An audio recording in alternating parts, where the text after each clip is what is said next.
செல்வத்தை தேடுவதற்காக ஓடி ஓடி உழைத்து ஓய்ந்த 60 வயதிலே உட்காரும் போதுதான் நமக்கு தெரியும் உண்மையான செல்வம் என்பதே நாம் இழந்த ஆரோக்கியம்தான் என்று. மனிதன் தன்னுடைய ஆரோக்கியத்தை தேடுகின்ற இடம் மருத்துவமனை அல்ல. என்னுடைய வீட்டிலே என்னை தவிர 4 மருத்துவர்கள் மேற்படிப்பு முடித்தவர்கள். நான் ஒரு மருத்துவமனைக்கு சொந்தக்காரன், நானே பதிவு செய்கிறேன். ஆரோக்கியத்தை தேடுகின்ற இடம் மருத்துவமனை அல்ல, மைதானம்தான்.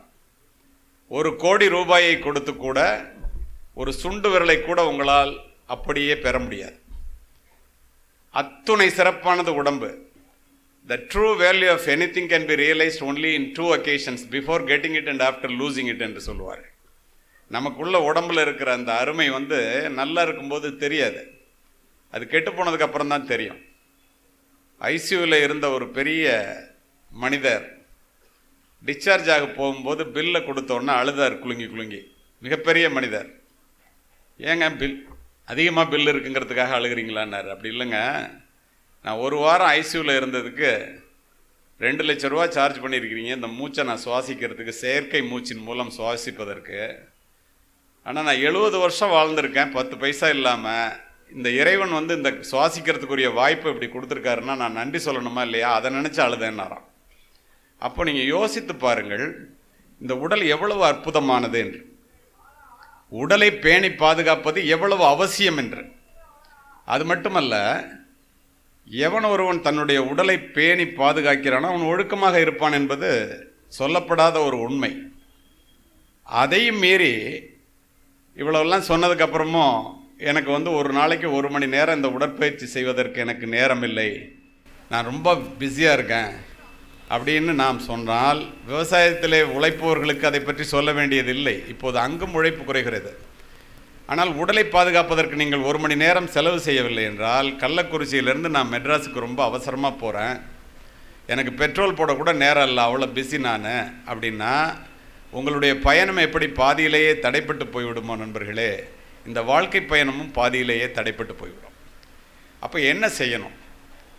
குறிப்பாக ஒரு வாரத்துக்கு 168 மணி நேரம், ஒரு நாளைக்கு 1 மணி நேரம் நீங்கள் உங்கள் உடலுக்காக செலவு செய்தால், அது எதுவாக இருக்கட்டும், நடைப்பயிற்சியாக இருக்கட்டும், ஓட்டமாக இருக்கட்டும், தியானமாக இருக்கட்டும், அல்லது யோகாவாக இருக்கட்டும், எதுவாக இருந்தாலும் சரி, 1 மணி நேரம் நீங்கள் செலவு பண்ணிங்கன்னா ஒரு வாரத்துக்கு 7 மணி நேரம் குறையும். 161 மணி நேரம் உங்களுக்கு சாஸ்வதம். அந்த 1 மணி நேரத்தை நீங்கள் செலவு செய்யலைன்னா அந்த மீதமுள்ள நேரம் உங்களுக்கு நிச்சயம் கிடையாது. நாம் ஒரு பணத்தையோ ஒரு வேலையையோ எதை இழந்தாலும், ஐயோ எல்லாத்தையும் இழந்துட்டோம் அப்படின்னு நம்ம நினைக்கிறோம்ல, அதெல்லாம் இழப்பு அல்ல. இங்கே ஓடிட்டு இருக்குல்ல டப் டப் டப்புன்னு, அது என்றைக்கு நிற்கிதோ அன்றைக்கி தான் உண்மையான இழப்பு. அது ஓடிக்கொண்டு இருக்க வேண்டும் என்றால் நீங்கள் ஓடிக்கொண்டிருக்க வேண்டும். பேட்டில் ஆஃப் த பெட் என்று எழுதுவார்கள். காலையிலே யாரெல்லாம் கிராமப்புறத்திலே பொதுவாக காலையில் சீக்கிரம் எழுகின்ற பழக்கமுடையவர்கள் நிறைய பேர் இருப்பீர்கள் என்பதை நான் அறிவேன். காலையில் யாரெல்லாம் படுக்கையை விட்டு சீக்கிரமாக எழுந்திருக்கிறீர்களோ அவர்கள் வாழ்க்கையிலே தோற்றதாக சரித்திரமே இல்லை. இங்கு பிள்ளைகள் கூட பார்க்கிறேன், படிக்கின்ற பிள்ளைகளை. நான் சொல்லுவதுண்டு, 3 மணிக்கு எழுபவன் முனிவன், 4 மணிக்கு எழுபவன் ஞானி, 5 மணிக்கு எழுபவன் அறிஞன், 6 மணிக்கு எழுபவன் மனிதன், 7 மணிக்கு எழுபவர்கள் எருமை என்று சொல்லுவேன். நீங்கள் எத்தனை மணிக்கு எழுந்திருக்கீங்கன்னு எனக்கு தெரியாது. நான் காவல்துறை அதிகாரி. நாங்களெல்லாம் காலையிலே சீக்கிரமாக எழுந்தே பழக்கப்பட்டவர்கள். இதை எதற்காக சொல்கின்றேன் என்றால், நல்ல வண்ணம் வாழ்வதற்கு முதலான அடிப்படை தகுதி என்ன என்றால் உடல் நலம். உடல் நலத்தில் எக்ஸசைஸ் பண்ணால் மட்டும் போதுமா? இந்த உணவு என்ன? ஒரு மனிதன் வாழ்வதற்காக உண்டால் உணவே மருந்தாகிவிடும். உண்பதற்காகவே வாழ்ந்தால் மருந்தே உணவாகிவிடும். இப்போது மட்டுக்கு உணவை உண்ணாமல் வாரி வாரி தின்பாயேல் திட்டுமுட்டு பட்டிடுவாய் தினமும் பாயில் விழுந்துடுவாய் என்பர் கவிமணி தேசிய நாயகன். ஒரு அற்புதமான பாடல் அது. நேரம் இருக்கின்ற காரணத்தினால் அந்த பாடலையே சொல்லுகின்றேன், ரசித்து கேட்பதாக தெரிகிறது. ரொம்ப ஆர்வமாக கேட்குறீங்க எல்லாரும். உடலில் உறுதி உடையவரே உலகில் இன்பம் உடையவராம், இடமும் பொருளும் நோயாளிக்கு இனிய வாழ்வு தந்திடுமோ, சுத்தமுள்ள இடமெல்லாம் சுகமும் உண்டு, அதனை நீ நித்தம் நித்தம் பேணுவையேல் நீண்ட ஆயுள் பெறுவாயே. காலை மாலை உலாவி தினம் காற்று வாங்கி வருவோரின் காலை தொட்டு கும்பிட்டு காலன் ஓடி போவானே. காலையிலும் மாலையிலும் எவன்லாம் தினம் வந்து ஓடிட்டோ நடந்துட்டோ உடற்பயிற்சி செஞ்சுட்டோ வர்றானோ அவன் காலை தொம்பிட்டு கும்பிட்டுட்டு எமனே ஓடி போயிடுவானான். ஏழையே நீ ஆனாலும் இரவில் நன்றாய் உறங்கப்பா, கூழையே நீ குடித்தாலும் குளித்த பின்பு குடியப்பா, சுத்த காற்றும் நன்னீரும் சுண்ட பசித்த பின் உணவும் நோயை விரட்டி விடுமப்பா, 100 வயது தருமப்பான்னு சொல்லிட்டு போனார். அப்போ நீங்கள் நினச்சி பாருங்கள், நம்ம எந்த அளவுக்கு இந்த உடலுக்கு நாம் முக்கியத்துவம் தருகிறோம், ஆனால் தர வேண்டும் என்பது. அது மட்டும் இல்லை, சங்க இலக்கிய பாடல்கள்லாம் நீங்கள் பார்த்தீங்கன்னா வியந்து போவீங்க. நிறைய படித்தவர்களை பார்க்கின்றேன், அதனால் இதனை குறிப்பிடுகின்றேன். புத்தக திருவிழாவிற்கு வந்திருக்கிறீர்கள் அல்லவா, அதனால் அறிவு ஜீவிகளிடம் உரையாற்றுகின்றேன் என்று நான் இதனை எல்லாம் குறிப்பிடுகின்றேன். அரும்பு கோணிடில் மலராகும், கரும்பு கோணிடில் கட்டியும் பாகுமாம், நரம்பு கோணிடில் நாம் அதற்கு என் செய்வோம். அரும்பு கோணலாக போச்சுன்னா மலரினுடைய மனம் குன்றாதான். கரும்பு கோணலாக போச்சுன்னா கூட அதிலிருந்து வெள்ளம் வந்துடுமா. இரும்பு கோணிடில் யானையை வெல்லலாமா. இரும்பு கோணலாயிடுச்சுன்னா கூட அதை அங்குசமாக்கி யானையை கூட ஜெயிக்கலாமா. நரம்பு கோணி போச்சுன்னா என்னடா பண்ணுவ, நரம்பு கோணிடில் நாம் அதற்கு என் செய்வோம். எப்போ 2000 வருஷத்துக்கு முன்னாடி சொல்லியிருக்கான். அப்படின்னா உடல் எவ்வளோ முக்கியம்னு பாருங்கள். இதை விட திருமூலர் உள்ளம் திருக்கோயில் ஊனுடம்பு ஆலயம்பர், உடம்பால் அழியின் உயிரால் அழிவர் திடம்பட மெய்ஞானம் சேரவும் மாட்டார், உடம்பை வளர்க்கும் உபாயம் அறிந்தேன் உடம்பை வளர்த்தேன் உயிர் வளர்த்தேனேம்பர். இப்போ எப்படி ஒரு அற்புதமான உடம்பு, அதை பேணி பாதுகாத்து கொள்வதிலே நாம் எவ்வளவு அக்கறை செலுத்த வேண்டும். இங்கே உட்கார்ந்துருக்கிற அத்தனை பேருக்கும் சொல்கிறேன், உங்கள் குழந்தைகளுக்கு நீங்கள் கொடுக்கக்கூடிய மிகப்பெரிய சொத்து கல்வி, பணம், அதற்கெல்லாம் அப்பாற்பட்டு உங்களுடைய உடல் நலம். நீங்கள் உயிராக நேசிக்கின்ற உங்கள் பிள்ளைகள் ஐசியூவில் போய் நம்ம தவறான வாழ்க்கை முறையினால் ஐசியூவில் போய் படுத்துக்கிட்டு அப்பாவுக்கு கால் விரலை வெட்டுவாங்களா, காலை வெட்டுவாங்களா, இதய அறுவை சிகிச்சையா, பிபியா அப்படின்னு கண்ணீரும் கம்பளையுமாக வெளியில் உட்காராமல் நீங்கள் வாழ வேண்டும் என்றால் உட்கார்ந்தாரியா அப்படியே இறந்து போயிட்டார், படுத்தாரியா அப்படியே இறந்து போயிட்டார் அப்படின்னு சொல்லணும்னா இந்த உடற்பயிற்சி வேணும். சமீபத்தில் 2 நாளைக்கு முன்னால் நேஷ்னல் டாக்டர்ஸ் கான்ஃபரன்ஸ் ஒபிசிட்டி பற்றி பேசுகிறதுக்காக என்ன கூப்பிட்டுருந்தாங்க. இது மாதிரி 2000 பேர் டாக்டர்ஸ். அதில் நான் பேசும்போது சொன்னேன், exercise is the shortest route to graveyard அப்படின்னு சொன்னேன். பேசி முடிச்சோன்னே கேள்வி நேரத்தின் போது ஒரு டாக்டர் எந்திரிச்சு கேட்டாங்க, எக்ஸசைஸ் பண்ணால் ரொம்ப நாளைக்கு உயிர் வாழலான்னு நீங்கள் சொல்கிறீங்க, ஆனால் exercise is the shortest route to கிரேவ்யார்டுன்னு சொல்கிறீங்களே சார், எப்படின்னு கேட்டாங்க. நான் சொன்னேன், எக்ஸசைஸ் பண்ணுறவன்லாம் உட்காந்தாரு செத்து போயிட்டாரு, படுத்தாரு செத்து போயிட்டாருன்னு இருக்கிற வரைக்கும் நல்லபடியாக உங்கள்கிட்ட வராமல் வாழ்ந்துட்டு வீட்டிலேருந்து நேராக சுடுகாட்டுக்கு போயிடுவான். எக்ஸசைஸ் பண்ணாதவங்களாம் பிபி, சுகர், ஹார்ட் அட்டாக்குன்னு வந்து உங்கள் ஆஸ்பத்திரிக்கு வந்து அங்கே ஆப்ரேஷன் பண்ணிவிட்டு வீட்டிலேருந்து ஆஸ்பத்திரி வந்து ஆஸ்பத்திரியிலேருந்து சுடுகாட்டுக்கு போவான். அதனால் அது லாங்கஸ்ட் ரூட்டு, இது ஷார்ட்டஸ்ட் ரூட்டுன்னு. இது மாதிரி தான் எல்லா டாக்டரும் ஒத்துக்கிட்டாங்க. இதை புரிந்து கொள்ள வேண்டியது நாம் தான். சரி, நேரம் கருதி ஒவ்வொன்றுக்கும் ஒரு 5 நிமிடம் மட்டுமே ஒதுக்கி பேசுகிறேன். திடமான உடம்பு, கூர்மையான அறிவு. கூர்மையான அறிவு எங்கே கிடைக்கும்? வாளினுடைய கூர்மையும் நூலினுடைய கூர்மையுமே இந்த நாட்டை ஆள்கிறது. காலப்போக்கிலே வாளினுடைய கூர்மை முனைமழுங்கி நூலினுடைய கூர்மை, நூல் என்று நான் சொல்லுவது புத்தகங்களை, நூலினுடைய கூர்மை மட்டுமே விஞ்சி நிற்கின்றது. கூர்தீட்டப்படாத எதுவுமே முனைமழுங்கி போய்விடும். நம்முடைய மூளையும் அவ்வாறே. நம்முடைய மூளை கூர்தீட்டப்பட வேண்டும் என்றால் தொடர்ந்து நாம் புத்தகங்களை படித்து கொண்டே இருக்க வேண்டும். நமக்கு எல்லாரும் அறிவாளியாக இருக்கணும்னு நினைக்கிறீங்களா இல்லையா? கண்டிப்பாக நினைப்போம். அறிவாளி ஆகணும்னா எப்படி ஆக முடியும்? நமக்கு நிறைய ரோஜா பூக்கள் வேண்டும் என்றால் நிறைய ரோஜா செடிகளை நட வேண்டும். நமக்கு நிறைய அறிவு வேண்டும் என்றால் நிறைய புத்தகங்களை படிக்க வேண்டும், நல்ல புத்தகங்களை படிக்க வேண்டும். ஏன் புத்தகங்களை ஏன் படிக்கணும்? அது படித்தா அறிவு வருமா? அருமை பெரியோர்களே, கருத்துலக பெரியவர்களின் கனமான சிந்தனைகள் புத்தகங்களிலே கொட்டி கிடக்கின்றன. அந்த புத்தகங்களை படிப்பதன் மூலமும் அதன்படி நடப்பதன் மூலமும் நாமும் உயர்ந்து நம் வீட்டையும் உயர்த்தி இந்த நாட்டையும் உயர்த்த முடியும். நீ நூலகத்திற்கு போ அல்லது புத்தக திருவிழாவிற்கு போ, நாம் எவ்வளவு பெரிய முட்டாள்கள் என்பதை அங்குள்ள புத்தகங்கள் சொல்லும்.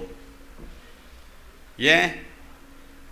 அணுகுண்டு கூட ஒரு முறைதான் ஓசையுடன் வெடிக்கும். புத்தகங்கள் திறக்கும் போதெல்லாம் ஓசையின்றி வெடிக்கும். நம்மை அறிந்து கொள்வது எப்படி?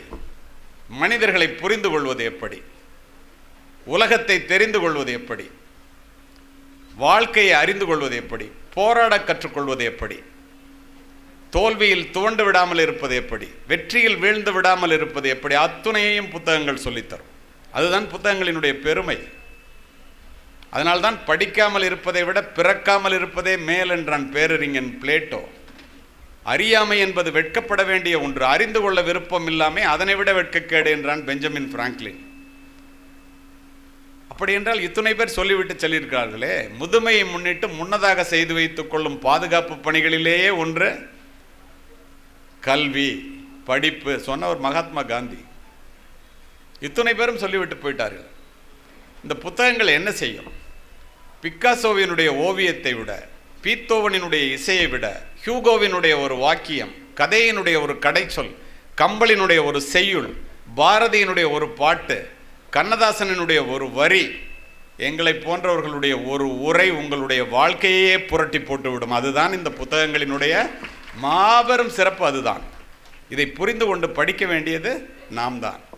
அது மட்டுமல்ல நண்பர்களே, எல்லோரும் பெரிய மனுஷன் ஆகணும்னு நினைக்கிறோம். இந்த இடத்துல உங்களுக்கு ஒன்று சொல்கிறேன். லீடர்ஸ் ஆர் ரீடர்ஸ், தெரியுமா உங்களுக்கு? And readers R leaders. Today a reader, tomorrow a leader. Anyone who stops learning is old. Anyone who keeps on learning not only remains young, my dear friends, but becomes more valuable regardless of their physical capacity. A question was asked, what is the biggest regret in your life was?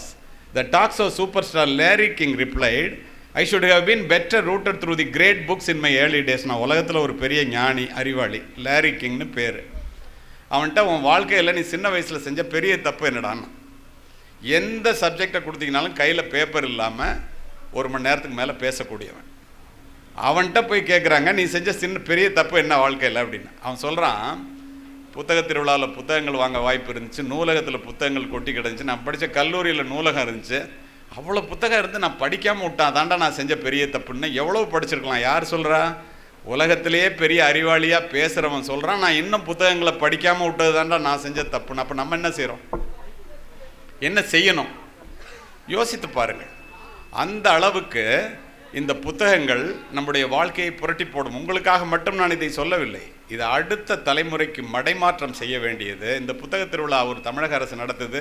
PA ஜெனரல்லேருந்து, DROலேருந்து, RDOலேருந்து எல்லாரும் இங்கே வந்து உட்கார்றாங்கன்னா அது சும்மா இல்லை. இந்த பகுதியிலே ஒரு மாற்றத்தை ஏற்படுத்த வேண்டும். மக்கள் அத்துணை பேரும் சாதனையாளர்களாக ஆக வேண்டும் என்றால், சொன்னாங்கல்ல, சாதித்தவன் சாதிக்க விரும்புபவன் புத்தகத்தோடு இருப்பான், சாதித்தவன் புத்தகத்தில் இருப்பான் என்று. அவ்வளோ முக்கியம் அது. இதை புரிந்து கொண்டு படிக்க வேண்டியது நாம் தான். ஏன் இதை இப்போ இந்த இடத்துல சொல்கிறேன்னா, இந்த நாடு நலம் பெற வேண்டும் என்றால் பாரதி அழகாக சொல்லுவார், எல்லா நலமும் ஈந்திடும் கல்வி இல்லா வீடு இருண்ட வீடுங்க, படிப்பிலார் நிறைந்த குடித்தனம் நரம்பில் துடிப்பிலார் நிறைந்த சுடுகாடுங்க, அறிவே கல்வியாம் அறிவிலா குடும்பம் நெறிகாணாமல் நின்றபடி விழும். இது பாரதிதாசன். ஊரில் பார்த்தீங்கன்னா வாழ்ந்து கட்டவன் வீடுன்னு இருக்கும். புள்ள பெரிய வசதியை நினச்சிக்கிட்டு இங்கே இருக்கிறவங்கலாம் பெரிய பணக்காரன் இல்லை, அம்பானி அதானி மாதிரி நினச்சிக்குவாங்க. புள்ள அப்பாட்ட பணம் இருக்குன்னு படிக்க மாட்டான். நெறி காணாமல் நின்றபடி அடுத்த தலைமுறையில் விழுந்துருமா. ஏழை பிள்ளையாக இருப்பான், படிப்பான், ஆலமரத்தை போல விழுது விட்டு வளருமா. அதனால தான் பாரதி சொல்லுவார், எண்ணரும் தமிழ்நாட்டின் கண் எல்லோரும் கல்வி கற்று பன்னரும் கலைஞானத்தால் பராக்கிரமத்தால் உன்னத இமயமலை போல் ஓங்கிடும் கீர்த்தி பெற்று இன்புற்றார் என மற்றோர் இயம்பிட கேட்டிடல் என்னாலோ. தமிழ்நாட்டில் எல்லாரும் அறிவாளியாக இருக்கான், படித்து அறிவுள்ளவனாக இருக்கான்னு மற்ற ஸ்டேட்டில் உள்ளவன் அல்லது மற்ற நாட்டில் உள்ளவன் பார்த்து அதிசயிக்கிறது எந்த நாளோ அதுதாண்டா நன்னாள் சொன்னது பாரதி. அப்போது அந்த மாதிரி ஒரு நல்ல நாள் வர வேண்டும் என்றால் மக்கள் அனைவரும் அறிவுடையவர்களாக இருக்க வேண்டும். அறிவுடையவர்களாக இருக்க வேண்டும் என்றால் வாசிப்பு பழக்கத்தை அதிகப்படுத்தி கொள்ள வேண்டும். அடுத்த தலைமுறை அறிவுடையதாக மாற வேண்டும் என்றால் நீங்கள் படிக்கிறத, நீங்கள் புத்தகம் வாங்கிட்டு கொடுக்குறத பார்த்து தான் பிள்ளைகள் படிக்க ஆரம்பிப்பார்கள். அப்படித்தான் இதை நாம் எதிர்கொள்ள முடியும். இந்த புத்தகங்கள் அவ்வளவு முக்கியமானது. கூர்மையான அறிவுங்கிறது இந்த புத்தகங்களிலிருந்து கிடைக்குதுன்னு சொல்கிறேனே. இப்போ இந்த இடத்துல பாருங்களேன், இந்த மேடையை பாருங்கள், நீங்களும் புரிந்து கொள்ளுங்கள், உங்கள் பிள்ளைகளுக்கும் சொல்லுங்கள். இங்கே DRO உட்காந்துருக்காங்க, இங்கே வந்து PA ஜெனரல் இருக்காங்க, இங்கே ஆர்டிஓ இருக்காங்க, அடுத்து பேச வர்ற பேச்சாளர் இருக்கார், நான் உட்பட. நாங்கள்லாம் மேடைக்கு அழைக்கப்படுவதற்கு என்ன காரணம்? எல்லாரும் கோடீஸ்வரர்கள் என்பதால் அல்ல, ஒற்றை காரணம்தான். எக்குடி பிறப்பினும் யாவரை ஆயினும் அக்குடியில் கற்றோரை மேல் வருகவென்பர். அறிவுடை ஒருவனை அரசனும் விரும்புவான். அரியாசனத்தில் இருப்பவர்களிடம் சரியாசனம் தருவது கல்வி. மன்னரும் மாசர கற்றோனும் சீர்தூக்கின் மன்னரில் கற்றோன் சிறப்புடையோன். மன்னர்க்கு தன் தேசமல்லால் சிறப்பில்லை, கற்றோர்க்கு சென்ற இடமெல்லாம் சிறப்பு. யோசித்து பாருங்க, உண்மையா இல்லையான்னு. ஒரு ராஜாவாக இருந்தால் கூட அவன் நாட்டில் மட்டும்தான்டா சிறப்பு. நீ படிச்சுட்டேன்னா உலகத்தில் எந்த மூலைக்கு போனாலும் சிறப்பு. ஏன் இவ்வளோ தூரம் நான் ஆத்மார்த்தமாக உங்கள்கிட்ட பதிவு செய்கிறேன்னா, எங்கள் அப்பா 5ஆம் வகுப்பு மட்டுமே படித்த ஏழை விவசாயி என்கிட்ட சொல்லுவாங்க, தம்பி நீ மட்டும் படிச்சுட்டேன்னா உன்கிட்டேருந்து எது போனாலும் இந்த கல்வி மட்டும் போகாதுப்பா, படிப்பா அப்படின்னு சொல்லுவாங்க. நானும் படித்தேன், காவல்துறை உயர் அதிகாரியாக மாறினேன். அதெல்லாம் இருக்கட்டும். இப்போ இது எதுக்காக இந்த இடத்துல ஞாபகம் வந்து உங்கள்கிட்ட சொல்கிறேன் தெரியுமா? இப்போ என்னை அறிமுகப்படுத்திய அற்புதமான தமிழிலே அறிமுகப்படுத்திய அந்த பெண் படிக்கும்போது அவர் சொன்னார், காக்கி உடை அணிந்த மாவட்ட காவல்துறை கண்காணிப்பாளர், நிறைய பதக்கங்களை பெற்றார். அதெல்லாம் உண்மைதான். ஆனால் இன்றைக்கு உங்கள்கிட்ட நான் இதை எதுக்கு சொல்கிறேன் தெரியுமா? பணி நிறைவுக்கு பிறகு நான் உயிராக நேசித்து உடுத்தி இருந்த காக்கி உடை என்னிடத்திலே இல்லை.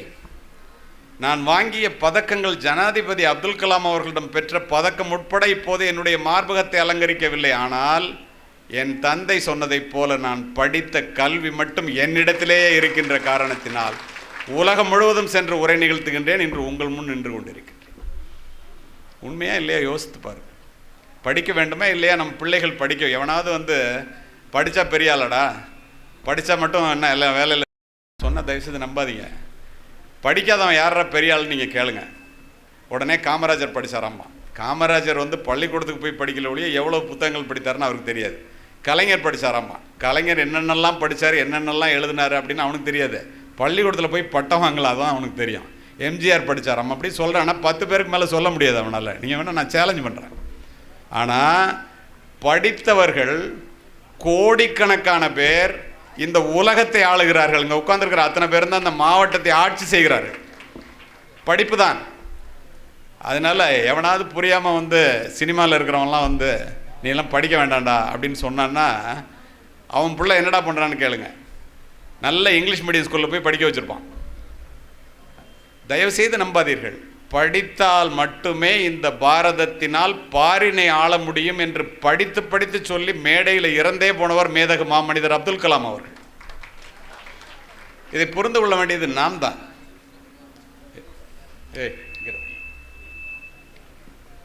அதனால இந்த கல்வியினுடைய முக்கியம். இப்போ வந்து முதல்ல உடல் நலத்தை பற்றி சொன்னேன், அதுக்கப்புறம் கூர்மையான அறிவுக்கு என்ன வேணும்னு சொன்னேன், பணம், தேவையான பணம் அப்படின்னு சொன்னேன். எல்லாருக்கும் பணம்னே முகத்தில் ஒரு பெரிய மகிழ்ச்சி வருது. இதில் உங்களுக்கு ஒன்று சொல்கிறேன்.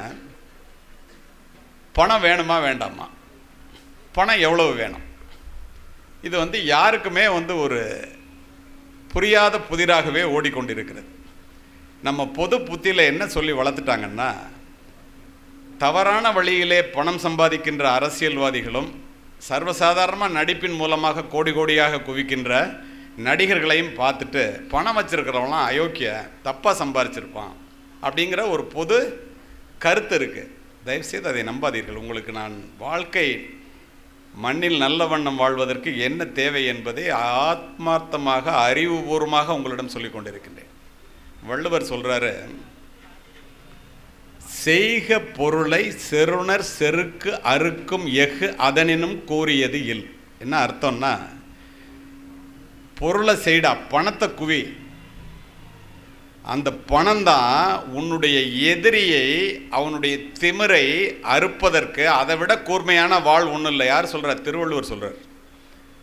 அது மட்டும் சொல்லலை, இல்லாரை எல்லோரும் எள்ளுவர், செல்வரை எல்லோரும் செய்வர் சிறப்பு. இல்லாதவனை பார்த்து எல்லாரும் எள்ளி நகையாடுவான்டா.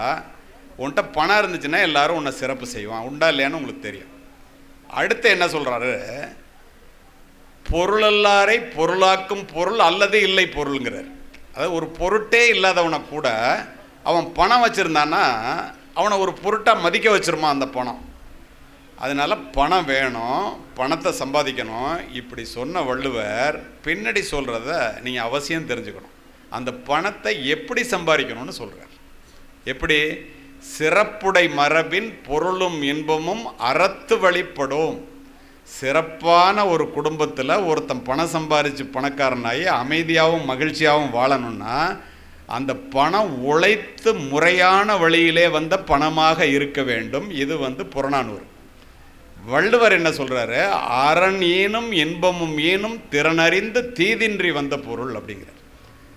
உழைச்சி சம்பாரித்து அறமான வழியில் முறையான வழியில் சம்பாரித்து கொடுக்குற இன்பம் வருது, அந்த பொருள் மூலமாக கிடைக்கிற இன்பம் வருது, அதுதாண்டா உண்மையான மகிழ்ச்சியை கடைசி வரைக்கும் கொடுக்கும்.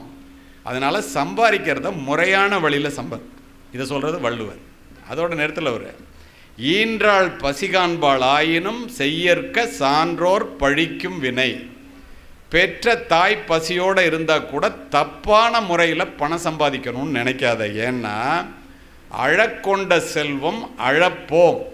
ஒருத்தனை அழுக வச்ச பணத்தை நீ சம்பாதிச்சேன்னா அது ஒன்று அழுக வச்சுட்டு தாண்டா போவோம். 2000 வருஷத்துக்கு முன்னாடி சொல்லியிருக்காங்க. நினச்சி பாருங்கள். பணம் வேணும், அதை முறையான வழியில் சம்பாதிக்கணும். அற்புதமாக ஆபிரகாம் லிங்கன் தன் பிள்ளை படிக்கின்ற பள்ளிக்கு ஒரு கடிதம் எழுதினார். உலக புகழ்பெற்ற கடிதம். அதில் ஒரே லைனை மட்டும் சொல்கிறேன் நேரம் கருதி. உழைப்பின் மூலமாக வருகின்ற $1 உழைப்பு இல்லாமல் வருகின்ற $100 விட சிறந்தது என்பதை என்னுடைய பிள்ளைக்கும் மற்ற பிள்ளைகளுக்கும் சொல்லித்தாருங்கள் என்று எழுதியவன் அமெரிக்காவினுடைய முன்னாள் ஜனாதிபதி. அப்போ நினச்சி பாருங்கள், பணம் வேணும், அதை எவ்வளோ முறையாக சம்பாதிக்கணும். நம்ம இலக்கியம் என்ன சொல்லுது தெரியுமா? அசந்து வியந்து போவீங்க. ஏன் படிக்கணும்னு சொல்கிறேன்னு கேளுங்க. உழைப்பின் வாரா ஒரு பெரும் செல்வம் உழைப்பில்லாத செல்வம், ஒழுக்கம் இல்லா உயர்பேர் அறிவும். ஒழுக்கமில்லாத அறிவு உங்களுக்கு புரியும், அர்த்தம் சொல்ல வேண்டியதில்லை. மனச்சான்றில்லா மனமகிழ் போகமும், மனிதநேயமற்ற அறிவியல் வளர்ச்சியும், தியாகம் சிறிதிலா இறை வழிபாடும், நெறியில் நீங்கிய வாணிபம், கொள்கையில்லா அரசியல், இவை அனைத்தும் வீணே வீணே வீணே என்பதை பிள்ளைகளுக்கும் மற்றவர்களுக்கும் சொல்லித்தாருங்கள் என்று நம் இலக்கியம் சொல்லுகிறது. அப்படின்னா பணம் வேணும், அந்த பணத்தை முறையாக சம்பாதிக்கணும். ஏன் பணம் வேணும்? The richest man in Babylon, படித்தவர்கள் இருக்கிறதுனால இங்கிலீஷில் சொல்லிட்டு தமிழில் சொல்கிற 2 லைனை. Money is the medium by which the earthly success is measured. பணத்தை வச்சு தான் ஒரு மனிதன் தன்னுடைய வாழ்க்கையில் வெற்றியானவனா தோல்வி அடைஞ்சவனாங்கிறத இந்த உலகம் தீர்மானிக்கிறது. அது ரைட்டாக தப்பாங்கிறதுலாம் வேற. அதான் அளவுகோல். ஏன்? Money makes the enjoyment of the best the earth afforded. இந்த உலகத்தில் மிகப்பெரிய வாய்ப்புகள் இருக்கிறதையெல்லாம், பெரிய பள்ளியில் படிக்க வைக்கணும், பெரிய கல்லூரியில் படிக்க வைக்கணும், வெளிநாட்டில் படிக்க வைக்கணும், பிஸ்னஸ் கிளாஸில் போகணும், என்ன நீ விரும்பினாலும் அதெல்லாம் செய்கிறதுக்கு பணம் தேவைடா. அந்த பணத்தை நீ செய்ய, ஆனால் அந்த பணத்தை முறையான வழியில் செய்ய. அந்த பணத்தை சேர்க்கறதுக்கு என்ன வழிங்கிறதையும் சொல்கிறான். Money is plentiful those who knows the simple laws which governs its அக்யூசிஷனுங்கிறான். பணத்தை குவிக்கிறதுக்கு பெரிய கஷ்டம்லாம் இல்லை, அது ஒரு சிம்பிள் லா. அதோட அவன் நிறுத்தலை. Money is governed by the same laws which controlled it 2000 years back. 2000 வருஷத்துக்கு முன்னாடி பணத்தை சம்பாதிக்கிறதுக்கு என்ன சட்டங்கள் இருந்துச்சோ, விதிமுறைகள் இருந்துச்சோ, அதாண்டா இன்னைக்கு இருக்குது. அது என்னன்னு கேட்டால், சேமித்து வாழ பழகிவிட்டால் அவன் பணக்காரனாவதை யாராலும் தடுக்க முடியாது. சேமிக்காமல் வாழ்ந்தால் அவன் ஏழையாவதை யாராலும் தடுக்க முடியாது. ஆகாறு அளவிட்டதாயினும் கேடில்லை போகாறு அகலாக்கடை. வர்ற வழி செல்வம் எவ்வளோ சின்னதாக இருந்தாலும் போகிற வழி அதை விட சின்னதாக இருந்தால் நீ பணக்காரனாகிறத யாராலையும் தடுக்க முடியாது. அப்போது நம்ம என்ன எவ்வளோ சம்பாதிக்கிறோங்கிறது முக்கியம் இல்லை. அது அந்த காலத்தில் உள்ளது அந்த புக்கில் எழுதுகிறான். பாபிலோன் நகர வீதியில் நேபுகாத் நேச்சார் இருக்கும்போது தங்க காசுகள் அப்போல்லாம் கரன்சி நோட்டு கிடையாது. தோளில் போட்டுட்டு வியாபாரத்துக்கும் படிப்புக்கும் அப்படியே அலைவாங்களாம். அப்போ போகும்போது அவன்லாம் நினைப்பானா எப்படா சம்பாரிச்சோன்னு கேட்டால் அவன்லாம் சொல்லுவானா, 10 தங்க காசை ஒரு நாளைக்கு சம்பாரித்து ஒரு கூடையில் போட்டுட்டு அடுத்த நாள் 9 தங்க காசை எடுப்பானா, இல்லைனா 8 தங்க காசை எடுப்பானா. இப்படியே போட்டுக்கிட்டே வந்தால் பின்னால் மிகப்பெரிய ஒன்றாயிடுமா. பணத்தை சம்பளத்துக்காக வேலை செய்கிறவன் ஏழைங்க, பணத்தை தனக்காக ஒருத்தன் வேலை செய்ய வச்சானா அவன் பணக்காரன். சிம்பிள். தன்னுடைய சம்பாத்தியத்தை தனக்கு வருமானம் தரக்கூடிய சொத்திலே ஒருத்தன் முதலீடு செய்து கொண்டே வந்தால் அவன் பைக்கு பணம் வரும். பணம்னு நினச்சிக்கிட்டு கடனில் எல்லாத்தையும் வாங்கி அதை சொத்துன்னு நினச்சிக்கிட்டு இருந்தான்னா சம்பாதிக்கிற பணத்தில் அவன் சட்டப்பையிலேருந்து பணம் போகும்.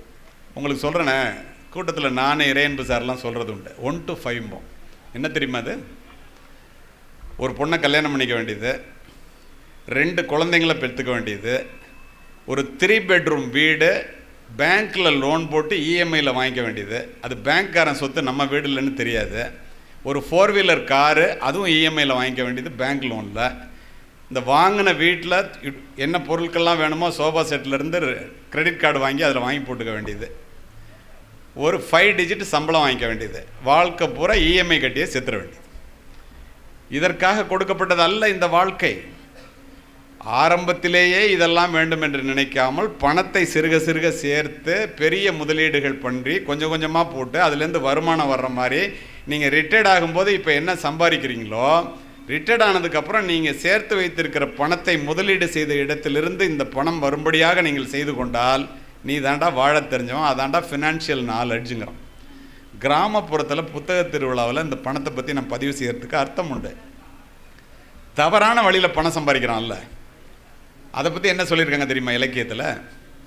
இன்னல் தரும் பொருளை ஈட்டுதலும் துன்பம், பின்னர் அதனை பேணுதலும் துன்பம், அன்னது அழித்தலும் துன்பம், அந்தோ பிறர்பால் இழத்தலும் துன்பமே. கோடி கோடியாக சேர்த்து இன்கம் டேக்ஸ்காரன் வந்து அள்ளிட்டு போயிட்டான்னா ஒரு நாளைக்கு ராத்திரி பூரா தூக்கம் இல்லாமல் இருப்பான். ஆனால் வெளியில் ஒன்றுமே நடக்காத மாதிரி பேசுவான்.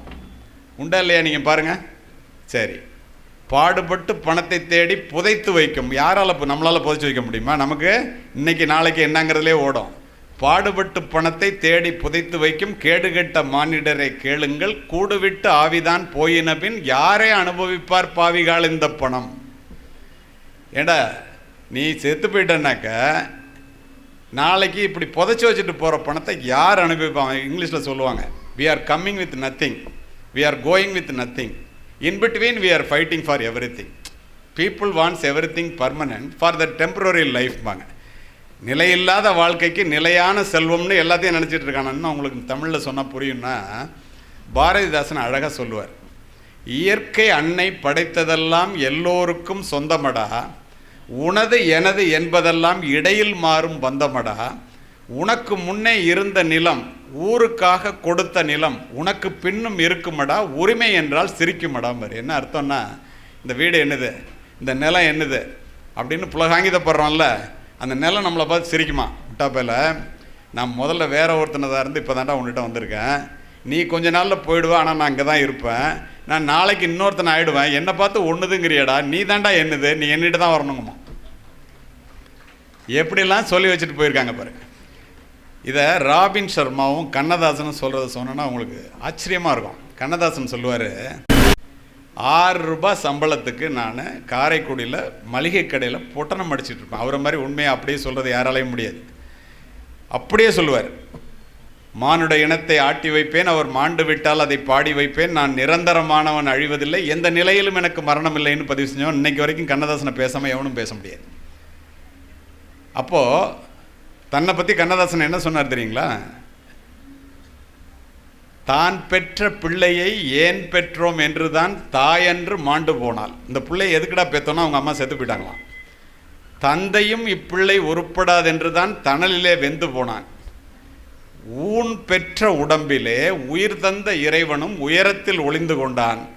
தமிழன்னை மட்டுமே உதிரத்தில் என்றுமே உறவாக வந்து நின்றாள்.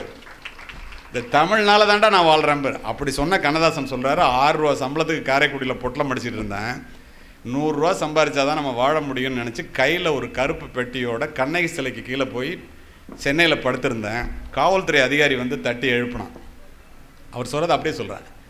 முழிச்சு பார்த்தேன், என்னடா முழிக்கிறேன்னு கேட்டான். தூங்கினவனை எழுக்கணும், முழிச்சா அவன் என்னையா பண்ணுவான்னு கேட்டேன். உடனே சரின்னு சொல்லிவிட்டு கோடம்பாக்கத்துக்கு போனேன். நான் கதை எழுதுறதுக்காக போனேன். அங்கே உனக்கு பாட்டு எழுத தெரியுமான்னு கேட்டான். நல்லா கவனிங்க, நல்லா கவனிக்கிறீங்க, அதனால சொல்கிறேன். பாட்டு எழுத தெரியுமான்னு கேட்டான். ஓ எழுத தெரியுமே அப்படின்னா. என்ன பொழைச்சாகணும், என்ன பேரில் எழுதுறீங்க அப்படின்னா. அப்போ தான் முதலாக கண்ணதாசனுங்கிற பேரில் எழுதுறேன்னு எல்லாம் இப்படி சொல்லுவாங்களே, கண்ணதாசன் அந்த தாசன் இந்த தாசன், அதனால் கண்ணதாசனுங்கிற பேரில் எழுதுறேன்னு. அப்போ அங்கே உட்காந்து அந்த பெரிய மனுஷன் சொன்னார், ஓ நான் கூட படிச்சிருக்கேனே என்னாரு. ஓ சரியான இடத்துக்கு தான் வந்திருக்கோன்னு நினச்சேங்கிறாரு. இருந்தாலும் பாட்டை எழுதுனதில்ல, நீ எழுதுனதை நான் படித்தேங்கிறான். இது ஒரு புரட்டான உலகம். ஓ சரியான இடத்துக்கு தான் வந்திருக்கோம், நம்ம பொழைச்சிக்கலான்னு நினச்சேன்னு எழுதுறாரு. எவனாவது இது மாதிரி எழுதுவான்னு நினச்சி பாருங்க. அவர் சொல்கிறாரு, நான் 100 ரூபா சம்பளத்துக்கு போனவன் பாட்டு எழுத ஆரம்பித்தோன்னா 1000 ரூபா கொடுத்தான். எனக்கு தலைகால் புரியல. எப்படியும் லட்சாதிபதி ஆகி தான் காரைக்குடிக்கு போகணும்னு நினச்சேன். திடீர்னு பாட்டு எழுதுறதுக்கு 1 லட்ச ரூபா கொடுத்தான். எனக்கே ஆச்சரியமாக இருந்துச்சு. 1 லட்ச ரூபா ட்ரெயினில் ஏறி உட்கார்றாரு. ஒரு படத்தை முடிக்கணும், 4 லைன் எழுதி கொடுத்துட்டு போயா, அப்போ தான் என்னால் படத்தை முடிக்க முடியும்னு ஒரு தயாரிப்பாளர் போய் ரயில்வே ஸ்டேஷன் நடந்த கதை, நிஜமான பதிவு. அந்த படத்தில் ஒருத்தன் குடும்பத்துக்காக உழைச்சவன் உழைச்சி கடைசியாக யாரும் கவனிக்காமல் ரத்த வாந்தி எடுத்து செத்து போகிற மாதிரி இருக்குது. அதுக்கு ஒரு 4 லைன் எழுதி கொடுத்துட்டு போயான்னு கேட்டான். முதல் லட்ச ரூபா வாங்கினதை சொல்கிறாரு. அப்போ நான் சிந்திய இரத்தத்தை ஜீரணித்தே ஒரு சொந்தம் வளர்ந்ததம்மா, அந்த சொந்தத்தை நினைக்கின்ற நேரத்திலே என் ரத்தம் சிந்துதம்மா, சித்தம் கலங்குதம்மான்னு எழுதி கொடுத்தாராம். இதுக்கு 1 லட்ச ரூபா கொடுத்தானா. ட்ரெயினில் போகும்போது நினச்சாரான், சரி ஒரு பாட்டுக்கு 1 லட்ச ரூபா வாங்க ஆரம்பிச்சிட்டான், கோடீஸ்வரன் ஆகி தான் காரைக்குடிக்கு போகணும்னு நினச்சாரான். கோடிகள் குவிந்த பின்னும் இந்த மனம் ஆறுதல் அடைகிறதா என்றால் இல்லை, நோட்டடிக்கிற உரிமையையே கேட்கிறது. இதை யார் சொல்கிறா? கண்ணதாசன் பதிவு செய்கிறார். கடைசியாக பின்னாடி எழுதுறதான் முக்கியம். செல்வம் என்பது சிந்தையின் நிறைவே. ராபின் சர்மா சொல்லுவார், அமைதியையும் மகிழ்ச்சியையும் இழந்த கோடீஸ்வரர்களால் இந்த இந்தியா நிரம்பிக் கொண்டிருக்கிறது. கோடீஸ்வரனாக இருக்கானா, ஆனால் அமைதியும் மகிழ்ச்சியும் இல்லையா. அதை சொல்லிட்டு எப்படி சொல்லுவார் தெரியுமா? அருமை நண்பர்களே, மிக அற்புதமான பதிவினை எழுதுகிறான். உங்களுடைய வங்கியிலே இருக்கின்ற வளமான வங்கி கணக்கிற்கும் நலமான உடல்நலத்திற்கும் சம்பந்தமே இல்லை.